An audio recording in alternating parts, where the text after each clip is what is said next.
What's going on, guys? Here I have a NordicTrack Treadmill, and I'm going to show you how to hook it up to your AirPods as well as any Bluetooth speakers or headphones. So let's go ahead and start a workout so we can start to hear some music going on. So we're going to go ahead and start the workout, and you'll notice when it is warming up, it'll say connect to audio device on the bottom here, and we'll use that to pair. If you don't see this and you're already in a workout, if you hit the volume button right here, it also brings that up on the bottom of the screen. So let's go ahead, turn it up.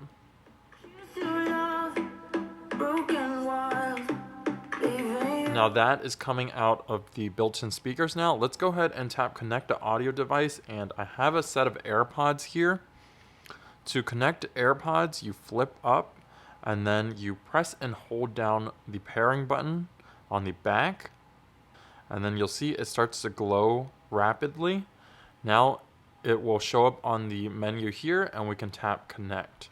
Now you also notice that I have other Bluetooth speakers in my house, and it is picking those up and we can connect to those as well.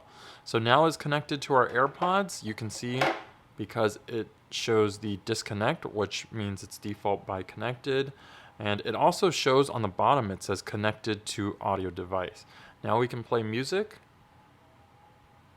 and it is indeed coming out of these AirPods.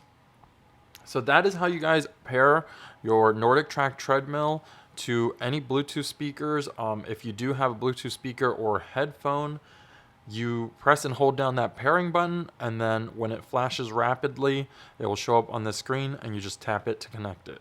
If you guys did find the video helpful, please leave me a thumbs up, guys. If you guys have any questions on this treadmill, go ahead and leave them down below. I just got this about 2 weeks ago, so I'll answer any questions there. Check out my channel for tech videos, subscribe, and I'll see you guys in the next one. Thanks for watching.